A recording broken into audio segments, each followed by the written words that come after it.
name is Reagan Begley. I am in Dr. Duncan's Intro to Service Learning Class 902. I have recently volunteered at the Veteran Affairs in Johnson City, Tennessee. I have thoroughly enjoyed my experiences. It's been like no other.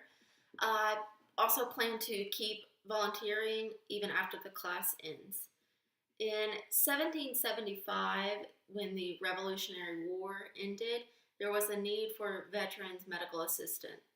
There wasn't federally funded hospitals for veterans yet, so volunteers actually opened their homes, and nurses and doctors would see veterans and offer them services for free.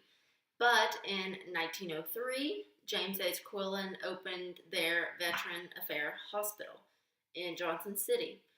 It has been existing to provide medical care to all veterans.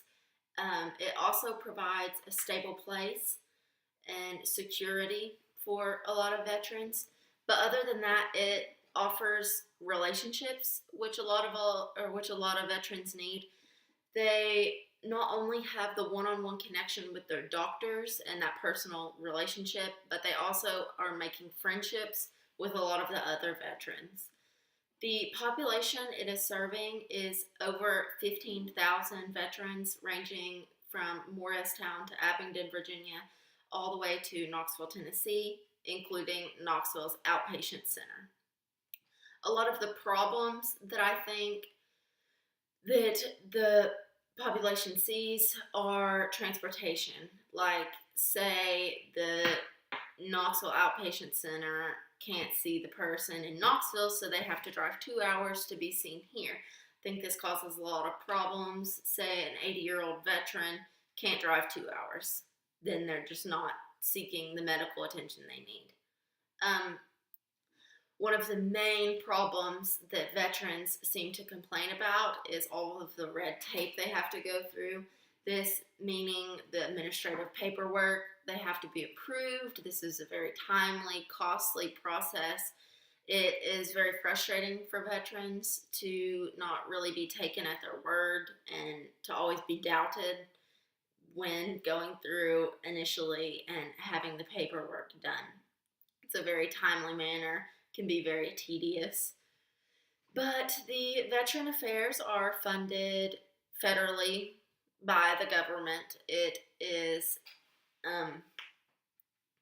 in 2019, Trump has proposed a new bill be passed, and $198.6 billion of government funding, that is 6% of government funding, will go to Veteran Affairs. I believe that this should be more than sufficient to cover all of their funding.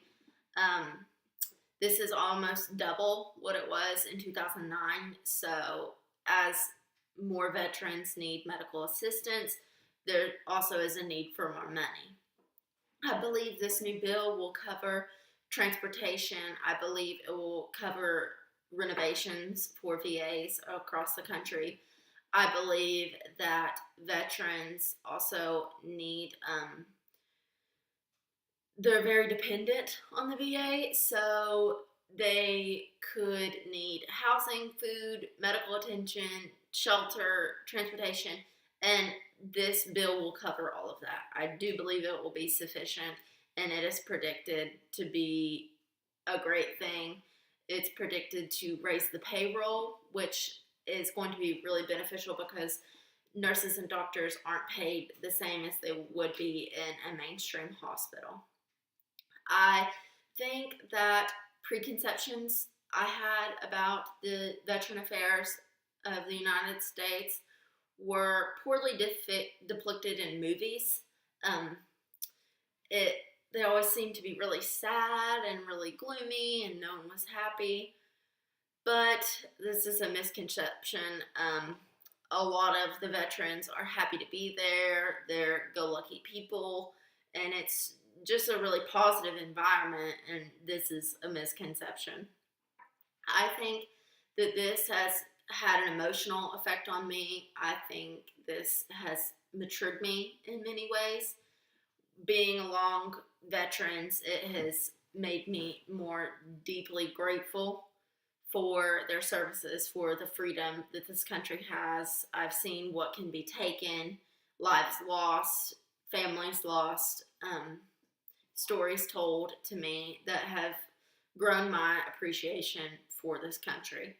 It has also opened my eyes to maybe a future job opportunity. I have loved working alongside veterans, so I think that being a future RN, I would enjoy working there, and I might not have thought of this in any other circumstance.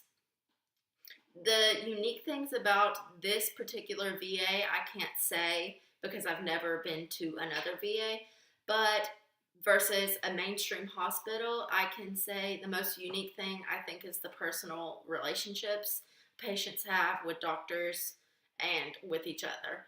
In a mainstream hospital, the people, the patients are different every single day, and no one really has a personal relationship with one another. And I think this makes the VA really unique. And I think it's an awesome thing to see familiar faces every day and for your doctor to know you and know your name and know your case without looking at your file. I think it gives you a really stable feeling. If I could change something about the VA, I think that it would be to enforce a more positive attitude out of the workers. With all of the mental illness seen at the VA, the veterans really might need a smiling face that day. They really might need that positive outlook on life. They really might need a welcoming hug or a handshake or just a smile, just a hello. And I don't think this is enforced enough. Um, I think that as their doctors and nurses, they're depending on us, them, to be that person for them. It might be the only smile they see all day. It might be the only conversation they have all week. And everybody has bad days, but I'm sure they're having a worse day.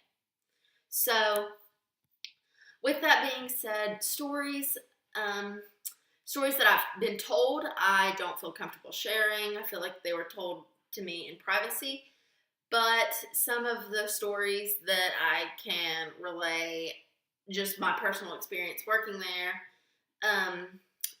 are one day in lunchtime, I was helping two elderly men in the CCL Center, which that is the nursing home. They've been there for over 10 years. They're very best friends. They were talking about how much they wanted fish, and coincidentally enough, the next day the cafeteria was serving fish.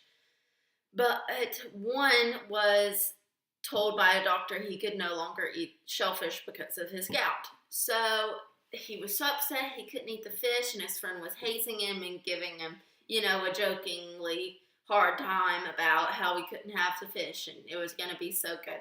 Well, when we all three sat down, the one with the fish started banging it on the table. It was hard as a brick. It was so bad. And they both just thought it was the funniest thing.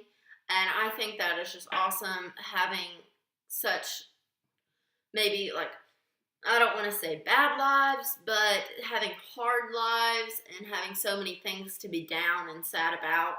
They still find joy. They still feel welcome in that environment. They still love one another. And I think that that's one of the experiences that will always stand out to me, that a lot of them are happy to be there. Again, my name is Reagan Begley. This has been a great experience, and I hope to see you all.